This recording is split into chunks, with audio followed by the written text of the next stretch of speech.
चित्रलेखा उपन्यास का 12वां परिच्छेद। बीजगुप्त ने मृत्युंजय का अकारण ही अपमान किया था। उसने यह अनुभव किया। दूसरे दिन प्रातःकाल जब श्वेतांक बीजगुप्त के पास आया, बीजगुप्त ने कहा, श्वेतांक, मृत्युंजय के भोज में मैंने संभवतः कुछ अनुचित बात कह दी थी, परंतु मैं अभी तक समझ नहीं पा रहा हूं कि मैंने क्या अनुचित कहा। तुम वहां पर उपस्थित थे, तुम्हें सब बातें स्मरण होंगी। कुछ सोचकर श्वेतांक ने कहा, स्वामी ने जो कुछ कहा वह उचित ही कहा। रही अपमान करने की बात, वहां मैं भी इतना समझता हूं कि बातें इतनी खुलकर हुई कि आर्य श्रेष्ठ को अपने को अपमानित समझना असंभव बात नहीं है। पर उसकी चिंता ही क्या। सत्य सत्य है। एक दूसरे के विरोधी सिद्धांत हो सकते हैं। नहीं, यह तुम भूलते हो श्वेतांक। सत्य सत्य है, पर सत्य अप्रिय न होना चाहिए। जो कुछ मैंने कहा वह किसी दूसरे ढंग से प्रिय रूप में कहा जा सकता था। बीजगुप्त को मृत्युंजय के अपमान का अधिक ध्यान न था। उसे खेद था यशोधरा को अपनी बातों के अकारण ही दुख पहुंचाने पर। उसकी दृष्टि के आगे यशोधरा का चित्र नाच रहा था। यशोधरा प्रेम करने की प्रतिमा थी। उसका भोलापन, उसकी प्रशांत तथा सुधा सिंचित आंखें, उसका लज्जा और तेज से विभूषित अति सुंदर मुखमंडल, यह सब रह रहकर बीजगुप्त के सामने नाच उठते थे। पर वह यशोधरा से प्रेम न कर सकता था, क्योंकि वह तो चित्रलेखा से प्रेम करता था। चित्रलेखा की मादकता यशोधरा में न थी। चित्रलेखा का हृदय यशोधरा में था या नहीं, इसका वह निर्णय कर सकता था। चित्रलेखा उसकी पत्नी न होते हुए भी पत्नी थी। नर्तकी होते हुए भी वह प्रेम कर सकती थी, धन के वास्ते नहीं। धन की चित्रलेखा के पास कमी न थी, केवल प्रेम के वास्ते। उसे वह रात याद हो आई जब चित्रलेखा से प्रथम बार उसका परिचय हुआ था। चित्रलेखा और यशोधरा में कोई समता न थी। चित्रलेखा ऊंची, बहुत ऊंची थी। वह आश्चर्य करने लगा कि वह यशोधरा के विषय में क्यों सोच रहा है। उसने श्वेतांक से कहा, श्वेतांक, मेरा कर्तव्य है कि अपने कटु शब्दों के लिए मृत्युंजय से क्षमा प्रार्थना करूं, जैसी स्वामी की इच्छा। पर मैं वहां नहीं जाना चाहता। बीजगुप्त यशोधरा को भूलना चाहता था। मैं एक पत्र देता हूं, उसे मृत्युंजय को दे देना, जैसी स्वामी की आज्ञा। बीजगुप्त ने मृत्युंजय को एक पत्र लिखा और वह पत्र श्वेतांक को दे दिया। श्वेतांक पत्र लेकर मृत्युंजय के यहां पहुंचा। प्रहरी से श्वेतांक ने पूछा, आर्य श्रेष्ठ भवन में ही हैं? प्रहरी ने कहा, वे कार्यवश कहीं गए हैं। क्या काम है? उनके लिए एक पत्र लाया हूं। मुझे पत्र दे दीजिए, मैं उन्हें दे दूंगा। नहीं, यह पत्र मैं केवल उन्हीं को दे सकता हूं। श्वेतांक किंचित रुका, या उनकी पुत्री यशोधरा को। श्वेतांक के मुख से अचानक ही यह वाक्य निकल पड़ा। प्रहरी ने यशोधरा को सूचना दी और उसने श्वेतांक को अतिथि भवन में ले जाकर बिठला दिया। थोड़ी देर बाद यशोधरा ने वहां प्रवेश किया। श्वेतांक उसके अभिवादन में उठ खड़ा हुआ। श्वेतांक को देखकर यशोधरा ने बैठते हुए कहा, कहिए, किस कारण आपने कष्ट उठाया है? सामंत बीजगुप्त ने आपके पिता के नाम एक पत्र दिया है। उसी के वाहक रूप में मैं देवी के सम्मुख उपस्थित हूं। श्वेतांक ने बीजगुप्त को स्वामी न कहना उचित समझा। पिताजी आते ही होंगे। आपको संभवतः अभी प्रतीक्षा में कुछ कष्ट होगा। यशोधरा की बड़ी बड़ी आंखें श्वेतांक की आंखों से मिली, पर उनमें संकोच न था। श्वेतांक कह उठा, पाटलिपुत्र की सर्वश्रेष्ठ सुंदरी देवी की उपस्थिति में बैठने में किसे कष्ट हो सकता है? यशोधरा इस प्रकार की भाषा सुनने की अभ्यस्त न थी, और विशेषतः एक ऐसे व्यक्ति से जिससे उसका केवल कुछ घंटों अथवा कुछ ही क्षणों का परिचय हो। पर फिर भी बात मीठी थी। यशोधरा की आंखें हर्ष मिश्रित लज्जा से झुक गई और उसके कपोलों की स्वाभाविक लालिमा दुगनी हो गई। श्वेतांक उसका अतिथि था। उसका आदर करना यशोधरा का कर्तव्य था। उसने श्वेतांक से पूछा, आर्य बीजगुप्त को आपने पूर्ण रूप से जान लिया होगा? हाँ, संसार के सर्वश्रेष्ठ मनुष्यों में उनकी गणना करने में किसी को कोई आपत्ति न होनी चाहिए। और नर्तकी चित्रलेखा के विषय में आपका क्या विचार है? वे बहुत ऊंची कोटि की स्त्री हैं। मैं तो यहां तक कह सकता हूं कि वे देवी हैं। जिस मनुष्य ने चित्रलेखा को जान लिया, उसने सौंदर्य और सौंदर्य जनित कर्तव्य को जान लिया। यशोधरा हंस पड़ी। मेरी धारणा तो फिर निर्मूल न थी। आर्य का नाम संभवतः श्वेतांक है। देवी का अनुमान सत्य है। आर्य श्वेतांक, एक बात और पूछूंगी। वास्तव में आपके गुरु ने पाप का पता लगाने के लिए आपको सामंत बीजगुप्त के पास भेजा है? और यदि भेजा है तो क्या वास्तव में बीजगुप्त का व्यक्तित्व पाप का पता लगाने का उपयुक्त क्षेत्र है? श्वेतांक मुस्कुराया। देवी का कहना ठीक है कि मेरे गुरु ने पाप का पता लगाने के लिए मुझको आर्य बीजगुप्त के पास भेजा है। और रही आर्य बीजगुप्त के व्यक्तित्व से पाप का पता लगाने के उपयुक्त क्षेत्र होने की बात, वहां भी मैं बड़े असमंजस में हूं। मैं यह भी बतला दूं कि योगी कुमारगिरी के पास मेरा गुरु भाई, जो कल उनके साथ भोज में आया था, पाप का पता लगाने के लिए भेजा गया है। यहां भी तुम्हें आश्चर्य होगा। वास्तव में यशोधरा चैंक पड़ी। पर आश्चर्य करने की कोई बात नहीं है देवी। यह आवश्यक नहीं कि जिनके पास हम भेजे गए हैं वे ही पापी हों। बहुत संभव है कि उनके संपर्क में आने वाले लोगों में पापी मिलें। दूसरी बात यह है कि पाप है क्या, उसको कौन जानता है? जिसको मैं पाप समझता हूं उसको दूसरा व्यक्ति संभवतः पाप न माने। और साथ ही बहुत सी बातें जिन पर हम ध्यान तक नहीं देते, बहुतों के लिए पाप हो सकती हैं। इस उत्तर से यशोधरा संतुष्ट न हो सकी। आर्य श्वेतांक, मैं आपकी प्रशंसा करूंगी कि आप मनुष्य के गुणों को ही देखने में विश्वास करते हैं। इतने ही में आर्य श्रेष्ठ मृत्युंजय ने भवन में प्रवेश किया। श्वेतांक ने उठकर उनका अभिवादन किया और यशोधरा अंदर चली गई। मृत्युंजय ने श्वेतांक को बैठने का आदेश करते हुए कहा, क्या तुम बीजगुप्त के वही सेवक हो जो कल उनके साथ था? आर्य श्रेष्ठ का अनुमान ठीक है। स्वामी ने आर्य श्रेष्ठ के नाम एक पत्र दिया है। मृत्युंजय ने पत्र ले लिया। पत्र पढ़कर उनके मुख पर संतोष के भाव व्यक्त हो गए। सामंत बीजगुप्त से कह देना कि उनके क्षमा याचना करने की कोई आवश्यकता नहीं थी और उनकी ओर से मेरी धारणा वैसी ही निर्मल तथा स्वच्छ है जैसी पहले थी। एक बात और कह देना, यदि उनको कोई कार्य न हो तो वे संध्या समय यहां चले आवें और भोजन भी यहीं करें। कुछ रुककर उन्होंने फिर कहा, और श्वेतांक, तुम भी बीजगुप्त के साथ आमंत्रित हो। श्वेतांक का मुख प्रसन्नता से खिल उठा। आर्य श्रेष्ठ की आज्ञा का पालन होगा। यदि स्वामी आवेंगे तो मैं भी अवश्य आऊंगा। यद्यपि बिना उनकी आज्ञा के मेरा यहां आना कहां तक उचित होगा, यह मैं नहीं कह सकता। मृत्युंजय हंस पड़े। तुम शांत, गंभीर तथा कर्तव्यनिष्ठ नवयुवक हो। मैं तुमसे प्रसन्न हूं। तुम्हारे वंश, तुम्हारे पिता का नाम और उनका निवास। मैं सूर्यवंशी हूं। मेरे पिता का नाम विश्वपति है और उनका निवास कौशल प्रदेश है। तुम्हारे पिता का नाम विश्वपति है और उनका निवास कौशल है। क्या उन्होंने काशी में शिक्षा पाई थी? आर्य श्रेष्ठ ठीक कहते हैं। कितने आश्चर्य की बात है। विश्वपति मेरे गुरु भाई हैं। तुम्हारा स्वागत है। तुम मेरे पुत्र के समान हो। अपने पिता और मृत्युंजय के इस परिचय पर श्वेतांक को कितनी प्रसन्नता हुई, यह नहीं कहा जा सकता। श्वेतांक के हृदय में एक प्रकार की आशा उत्पन्न हो गई। वह सोचने लगा, यशोधरा का मेरे साथ विवाह हो सकना संभव है? असंभव।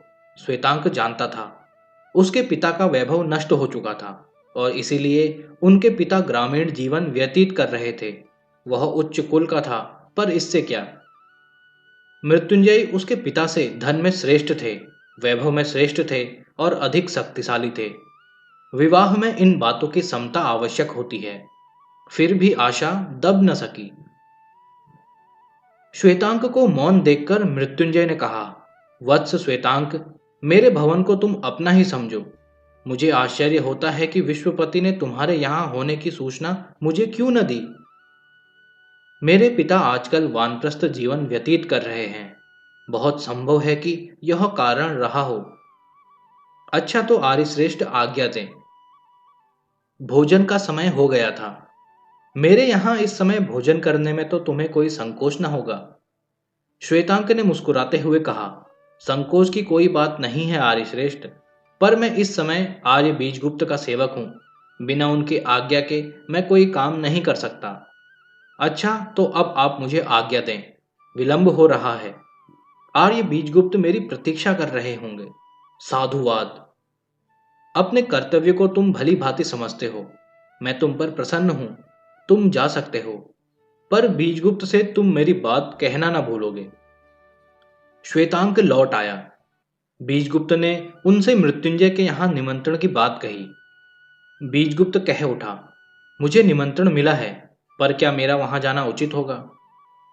इस निमंत्रण पर बीजगुप्त दोपहर भर विचार करता रहा। उसका वहां जाना अनुचित क्यों था? बीजगुप्त के मन में यह प्रश्न उठा। वह यह तो कह सकता था कि उसका वहां जाना अनुचित है, पर वह कारण स्वयं ही न कह सकता था। बहुत तर्क वितर्क के बाद उसने मृत्युंजय के यहां जाना निश्चित किया। संध्या के समय उसने श्वेतांक से कहा, श्वेतांक, मैं समझता हूं कि मुझे किसी भद्र पुरुष का निमंत्रण अस्वीकार न करना चाहिए। उसके मन में यशोधरा को एक बार फिर देखने की, उससे बातचीत करने की स्पष्ट भावना चक्कर काट रही थी।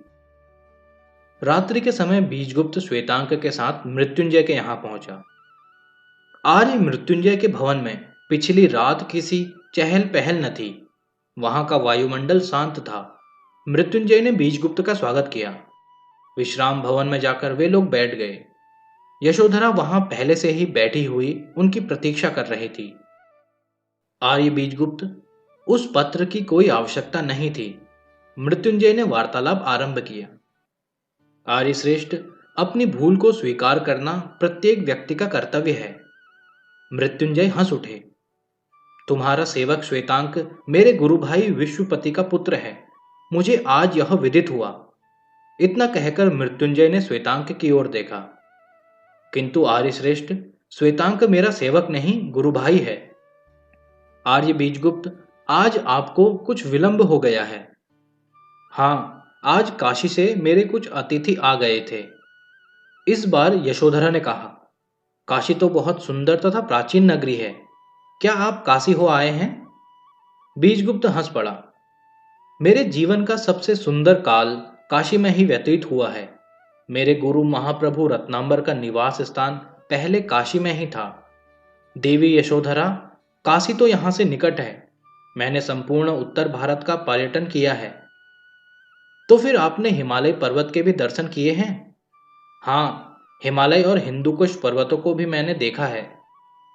प्राकृतिक छटा का पूर्ण रूप तो पर्वतों में ही मिलता है। इस बार बीजगुप्त ने मृत्युंजय से कहा, आर्यश्रेष्ठ, कितनी ही आश्चर्यजनक बातें मैंने वहां देखी हैं, पर एक घटना को मैं कभी नहीं भूल सकता। उसे सुनकर दांतों तले अंगुली दबानी पड़ती है। यशोधरा ने कौतूहलवश पूछा, क्या आप उस घटना को सुना सकते हैं? अवश्य, बीजगुप्त ने आरंभ किया। कोई 10 वर्ष की बात है। उन दिनों मैं विद्यार्थी था। महाप्रभु रत्नांबर के साथ मैं देश यात्रा को निकला। बड़े बड़े नगर, उपवनों को पार करते हुए हम दोनों गंगा के किनारे किनारे चलते हरिद्वार पहुंचे। वहां समभूमि प्राप्त हो गई। मस्तक पर आकाश उठाए हुए पर्वत शिखर हमारे सामने खड़े थे। मैंने महाप्रभु रत्नांबर से पूछा, अब आगे क्या है? उन्होंने कहा, अज्ञात प्रदेश। गंगा के तट पर एक व्यक्ति बैठा हुआ था। उसने संभवतः महाप्रभु का कथन सुन लिया। उसने कहा, क्या कहा? आगे अज्ञात प्रदेश है? ठीक कहते हो, पर इतना मैं कह देना अपना कर्तव्य समझता हूं कि वही अज्ञात देश देवताओं का निवास स्थान है। इन्हीं पर्वत प्रदेशों में कैलाश है। इन्हीं पर्वतीय देशों में गंधर्व नृत्य करते हैं, अप्सराएं क्रीड़ा करती हैं। उस व्यक्ति की बात सुनकर महाप्रभु के मुख पर अविश्वास की मुस्कान झलक उठी, पर अनुभव रहित युवा की कल्पना अविश्वास को न अपना सकी। मैंने कहा, बहुत संभव है ऐसा ही हो। महाप्रभु, इन पर्वतों पर चढ़कर उस पर्वत प्रदेश में चलने में क्या कोई आपत्ति है? नहीं, यदि तुम चलना चाहते हो तो मैं प्रस्तुत हूं। हम दोनों और आगे बढ़े। उस प्रकृति सौंदर्य की हमने कल्पना तक न की थी। वनों में रंग बिरंगे फूल खिले थे, जिससे पर्वतीय शीतल वायु अठखेलियां कर रहा था। पक्षी कलरव गायन कर रहे थे। चारों ओर शांति का साम्राज्य था। वहां कोलाहल न था, जनरव न था। केवल एक के ऊपर एक उठती हुई पर्वतमालाएं थी। मार्ग में ग्राम पड़ते थे। उनके निवासी गौर वर्ण के थे। उनकी स्त्रियां सुंदरी थी। वे रंग बिरंगे वस्त्र पहने थी। वे हंसती थी और गाती थी। उनमें लज्जा अथवा संकोच न था। मैं नवयुवक था। मैं उनके सौंदर्य पर मोहित हो गया। उन स्त्रियों के झुंड मधुर गान गाते हुए चलते थे। मैं यद्यपि उनकी भाषा न समझ सका था, पर यह अनुमान कर सकता था कि उनका मधुर गान कवित्वमय है और उनका विषय प्रेम है। मेरे मन ने कहा, क्या यही अप्सराओं का प्रदेश है? हम और आगे बढ़े। ग्राम अब दूर दूर और छोटे छोटे मिलते थे। शीत अधिक तीव्र हो गया था और फूल फूल भी कम मिलने लगे। एक प्रातः हमने सामने दूर एक सोने का पहाड़ देखा। मैं पागल सा चिल्ला उठा, गुरुदेव, सामने कुबेर का सुमेर पर्वत है। महाप्रभु मेरी मूर्खता पर हंसने लगे। वह हिमालय है। हिम पर सूर्य की किरणें चमक रही हैं और इसीलिए तुम्हें स्वर्ण का भ्रम हो रहा है। मैं अपनी मूर्खता पर लज्जित हो गया। हम और ऊपर चढ़े। अब पृथ्वी स्थान स्थान पर बर्फ से ढकी थी। हमारा शरीर ठंड से ठिठुरा जा रहा था। महाप्रभु रत्नांबर ने कहा, अब लौट चलें। पर मैंने साहस किया, नहीं महाप्रभु, उस हिम से ढके हुए पर्वत के नीचे तक तो चले ही। आगे बढ़कर हमें एक कुटी मिली। उस कुटी में उस समय केवल एक स्त्री बैठी हुई कुछ सोच रही थी। हम लोगों को देखकर उठ खड़ी हुई। उसने कहा, अतिथियों का स्वागत है। महाप्रभु ने उस स्त्री को बड़े ध्यान से देखा। उन्होंने धीरे से मेरे कान में कहा, यह निरापद स्थान नहीं, यहां से लौट चलना चाहिए। स्त्री हंस पड़ी। वृद्ध अतिथि का अनुमान सत्य है, पर जब यहां तक आए ही हो तो एक बात तो जान लो, जिसको तुम जीवन भर कभी न भूल सकोगे। स्त्री की इस बात से महाप्रभु चकित हो गए, पर उसके अनुरोध को टालना उन्होंने उचित न समझा। थोड़ी दूर चलकर हमने हिम की एक शिला पर एक योगी को बैठे हुए देखा। उसकी जटा उसके पैरों तक आ गई थी। नाखून सिंह के पंजों की भांति थे। वह एकटक जिस ओर से हम लोग आ रहे थे उसी ओर देख रहा था। हम लोगों ने जाकर उसे अभिवादन किया। उसने आशीर्वाद देकर हमें अपने पास बिठलाया। आज न जाने कितने समय बाद मैंने किसी पुरुष को देखा है। उसने एक ठंडी सांस ली। उसके मुख पर करुणा तथा विषाद के भाव व्यक्त थे। महाप्रभु ने उनसे कहा, देव, आप दुखी हैं? हाँ, उसने उत्तर दिया, दुखी हूं और सुखी भी। इतना कहकर उसने पीछे की ओर संकेत किया। हम लोगों ने उठकर पीछे देखा और भय से कांप उठे। पीछे रक्त का एक कुंड था, जिसमें सीढ़ियां लगी हुई थी। उस कुंड से दुर्गंध आ रही थी। महाप्रभु ने योगी से पूछा, आप यह स्थान त्याग क्यों नहीं देते? उसने उत्तर दिया, त्यागना चाहता हूं पर त्याग नहीं सकता। न जाने कितनी बार इस स्थान को छोड़ने की बात सोचता हूं, पर सब व्यर्थ है। यह स्थान नहीं छूट सकता। उफ। इसके बाद ज्ञान की बातें होती रही। उसने साधना तथा उपासना का महत्व हम लोगों को बतलाया। उस योगी का ज्ञान बहुत ऊंचा था। घंटों उस दुर्गंध को सहकर भी हम उसकी ज्ञान की बातें सुनते रहे। उस समय संध्या निकट आ रही थी। एकाएक योगी चिल्ला उठा, समय आ गया, और वह उठकर तेजी के साथ उस कुंड की ओर भागा। हम लोग भी उसके पीछे पीछे दौड़े, केवल कौतूहलवश। योगी पागल सा उस कुंड में कूद पड़ा। आश्चर्य की बात, उस कुंड में उस वक्त रक्त के स्थान में स्वच्छ तथा निर्मल जल था। उसके वे नारकी जंतु सुंदर कमल दलों में परिणत हो गए। हम लोग अवाक रह गए। साथ ही हमने देखा कि उस कुंड में योगी के साथ एक स्त्री भी थी, और वह स्त्री वही थी जिसको हमने कुटिया में देखा था। वे दोनों केली कर रहे थे। स्त्री हंस रही थी। उसने पुकारकर हम लोगों से कहा, मूर्खों, खड़े खड़े क्या देख रहे हो? जाओ, यहां स्नान करो और जीवन का सुख भोगो। मेरे मन में इच्छा हुई कि स्नान करूं, और मैं अपने वस्त्र उतारने लगा। पर महाप्रभु ने मेरा हाथ पकड़कर जोर से खींचा। न जाने उनमें कितना बल था कि लाख विरोध करने पर भी मैं अपने को मुक्त न कर सका। वे मुझे खींचकर ले चले। उस समय वे चल रहे थे, दौड़ रहे थे। कुटी को पार करते हुए हम लोग पुराने मार्ग से लौट आए। महाप्रभु ने मुझको बाद में कहा, वत्स, परमेश्वर को धन्यवाद दो कि हम लोग बच आए। उस दिन से कई वर्ष तक मेरे सामने उस स्त्री का चित्र नाचता रहा। यशोधरा ने पूछा, इसका रहस्य भी क्या कभी महाप्रभु ने आपको बतलाया? नहीं, महाप्रभु ने केवल इतना ही कहा, संसार में कई ऐसी बातें हैं जो समझ में नहीं आ सकती। उनमें एक वह भी थी। इसके बाद सब लोग भोजन गृह में गए। आज यशोधरा के एक ओर बीजगुप्त और दूसरी ओर श्वेतांक था। भोजन करते हुए यशोधरा ने बीजगुप्त से कहा, आर्य, आपकी कहानी अपूर्व है। उसको सुनकर मेरे हृदय में न जाने कैसी हलचल मच गई। मैं भी चाहती हूं कि ऐसी आश्चर्यजनक चीज देख पाती। बीजगुप्त ने हंसते हुए कहा, देवी, मनुष्य अनुभव प्राप्त नहीं करता, परिस्थितियां मनुष्य को अनुभव प्राप्त कराती हैं। श्वेतांक यशोधरा से बात करने का अवसर ढूंढ रहा था। देवी, अनुभव प्राप्त करने के लिए अभी समस्त जीवन पड़ा है। यशोधरा के मुख पर एक विचित्र प्रकार का भाव अंकित था। संभवतः पर किसी के भी इस छोटे से जीवन का प्रत्येक क्षण कितना मूल्यवान है। इस जीवन के इन क्षणों का व्यर्थ जाना क्या बुरा नहीं है? बीजगुप्त हंस पड़ा।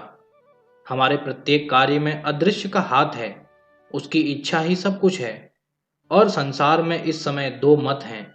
एक जीवन को हलचलमय करता है और दूसरा जीवन को शांति का केंद्र बनाना चाहता है। दोनों ओर के तर्क यथेष्ट सुंदर हैं। यह निर्णय करना है कि कौन सत्य है, बड़ा कठिन कार्य है। श्वेतांक यह देख रहा था कि वह यशोधरा पर अपने व्यक्तित्व का इतना सुंदर प्रभाव नहीं डाल सकता था जितना बीजगुप्त। उसने एक बार फिर साहस किया, देवी यशोधरा, मनुष्य को सुखी और संतुष्ट जीवन की आवश्यकता होते हुए भी उसमें हलचल का पुट होना ही चाहिए। प्रेम मनुष्य का निर्धारित लक्ष्य है। कंपन और कंपन में सुख, प्यास और तृप्ति प्रेम का क्षेत्र यही है। जीवन में प्रेम प्रधान है। जीवन में आवश्यक है एक दूसरे की आत्मा को अच्छी तरह से जान लेना, एक दूसरे के प्रगाढ़ सहानुभूति और एक दूसरे के अस्तित्व को एक कर देना ही प्रेम है। जीवन का सर्व सुंदर लक्ष्य है। यशोधरा ने श्वेतांक को देखा। उसकी आंखें श्वेतांक की आंखों से मिल गई। श्वेतांक का सारा शरीर पुलक उठा। कितनी देर तक यशोधरा श्वेतांक को देखती रही, यह नहीं कहा जा सकता, पर श्वेतांक के लिए वे थोड़े से क्षण कितने मादक थे। बीजगुप्त हंस पड़ा। यही जीवन है, उसने धीरे से कहा। यशोधरा की दृष्टि एकाएक श्वेतांक पर से हट गई। उसका मुख पीला न पड़कर लाल हो गया। श्वेतांक ने घबराकर आंखें नीची कर ली।